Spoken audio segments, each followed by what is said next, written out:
The blue dot is a crutch. For the last 2 decades, humanity has outsourced its spatial awareness to a network of satellites orbiting 20,000 kilometers above the Earth. You trust the screen. You trust the voice telling you to turn left in 200 meters. You have stopped looking at the terrain and started looking at the interface. But the interface is fragile. In a grid-down scenario, whether from a coronal mass ejection, a cyber attack on infrastructure, or a kinetic war targeting satellite arrays, the global positioning system will be the first casualty. When the signal cuts, the blue dot disappears. The map data cached on your phone becomes static, and then when the battery dies, it becomes black glass. If you cannot navigate without a computer, you are effectively blind. You become a refugee in your own environment. Movement becomes dangerous. You cannot locate water sources. You cannot find extraction points. You cannot coordinate rendezvous with your group. You will walk in circles until exhaustion or exposure kills you. Navigation is not an app. It is a fundamental survival discipline involving mathematics,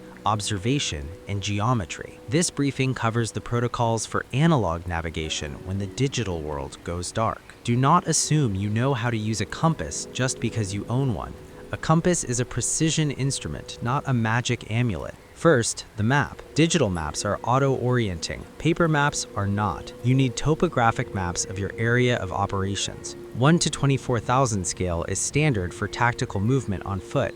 1 to 50,000 is acceptable for vehicle planning. A road map is useless off-road because it lacks elevation data. You need contour lines. Contour lines represent the 3D terrain on a 2D plane. Lines close together indicate steep terrain, cliffs, ridges, difficult movement. Lines far apart indicate flat ground, valleys, plains, potential water locking. This saves calories. In a survival situation, taking a straight line over a mountain will burn 3 times the energy of contouring around it. Energy conservation is a priority. Second, the compass. You require a base plate compass with a rotating bezel and a sighting mirror. Button compasses are garbage. They are only good for rough cardinal directions. You must understand the difference between true north, grid north, and magnetic north. True north is the geographic North Pole. Maps are usually oriented to this. Magnetic north is where the compass needle points. It is currently shifting from the Canadian Arctic toward Siberia. The difference between the two is declination. If you fail to adjust for declination, your error increases with distance. An error of just 5 degrees will put you off course by 140 meters for every mile traveled. In a 10-mile movement, you will miss your target by nearly a mile.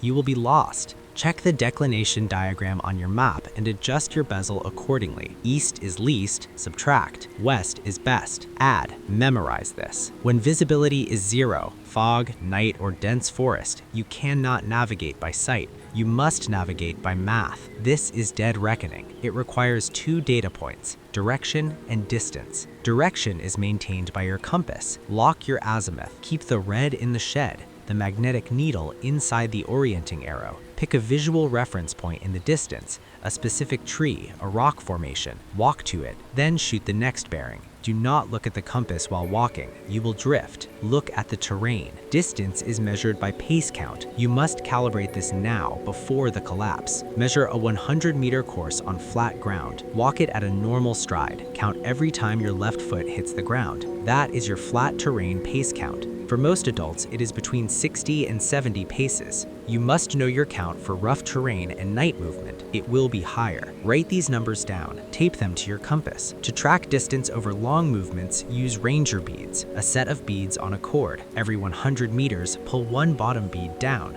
After 1 kilometer, 10 beads, pull 1 top bead down and reset the bottom. This prevents mental fatigue. If you lose count, you are just guessing. In survival, guessing is unacceptable. Dead reckoning is mentally exhausting. Use terrain association to verify your position. This means matching the physical world to the contour lines on your map. If the map shows a ridge to your left and a stream to your right, and you're walking on a slope, the reality must match the data. If it does not, stop immediately. You are not where you think you are. Use handrails. A handrail is a linear feature, a road, a power line, a river, a ridge line, that runs roughly parallel to your direction of travel. Instead of walking a precise azimuth of 45 degrees through dense brush, you can simply keep the river on your right shoulder. You will not get lost as long as you can see the handrail. Use catching features. This is a backstop. If your target is a cabin located 4 kilometers away, identify a prominent feature beyond it. For example, a paved road running perpendicular to your path at 5 kilometers. If you cross that road, you have gone too far. You missed the target. Turn around. Without a catching feature, you could walk past your destination and continue into the void for days. If you are lost but can identify 2 prominent landmarks, a mountain peak, a radio tower, a bridge, you can find your exact location. This is resection. Point your compass at the first landmark. Rotate the bezel until the needle is boxed. Read the bearing. Convert this magnetic bearing to grid bearing. Reverse declination. Place your compass on the map with the edge touching the landmark symbol. Draw a line along the edge. You are somewhere on that line. Repeat the process with the second landmark. Where the 2 lines intersect is your location. A third landmark provides a triangle of error. The smaller the triangle, the more accurate your position. This takes less than 2 minutes and eliminates panic. Batteries die. Compasses can break or demagnetize if stored near radios or speakers. You must be able to orient using celestial bodies. Daytime, the shadow stick method. The sun rises in the east and sets in the west, but this is a generalization. For precision, use a stick. Place a straight stick vertically in flat ground. Mark the tip of the shadow with a stone. Wait for 20 to 25 minutes. The shadow will move as the earth rotates. Mark the new shadow tip with a second stone. Draw a line connecting the first stone to the second stone.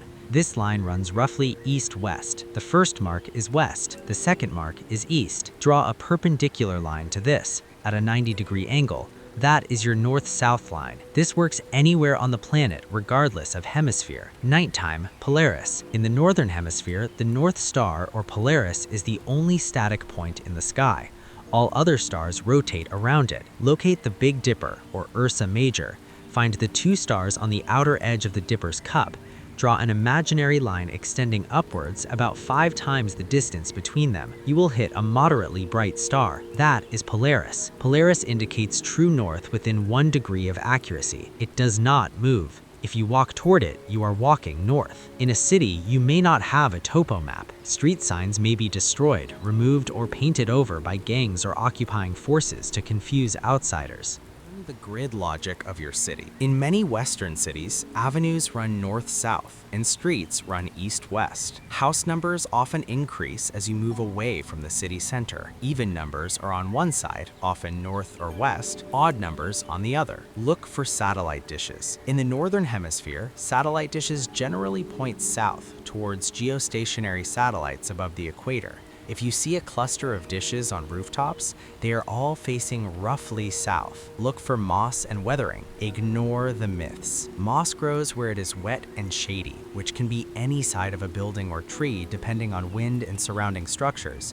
Do not rely on folklore. Rely on engineering. Religious structures often have cardinal alignments. Older Christian churches often have the altar facing east. Mosques face Mecca. Know the bearing to Mecca from your location. If you find a mosque, the Qibla wall indicates that specific direction. The greatest danger when GPS fails is not the lack of direction. It is the presence of panic. When people realize they are lost, the amygdala hijacks the brain. Rational thought stops. The wood shock sets in. You will feel an overwhelming urge to run, to move faster, to fix the problem by force. This is fatal. If you do not know where you are, movement only makes you more lost. Memorize the acronym STOP. S, sit. Disengage from movement. Drop your pack. Drink water. Force your heart rate down. T, think. When was the last time you knew your location 100%? What direction were you traveling? How long ago was that? O, observe.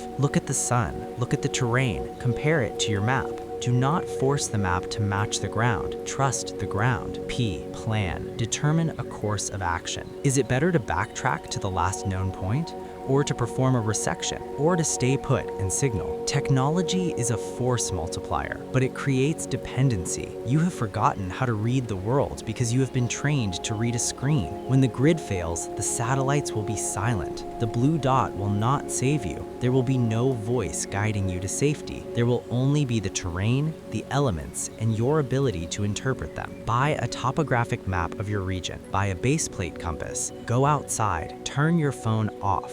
Walk a mile into the woods and try to find your way back. If you cannot do it now on a calm Sunday afternoon, you will certainly not be able to do it when the sky is dark, the cities are burning, and your life depends on it.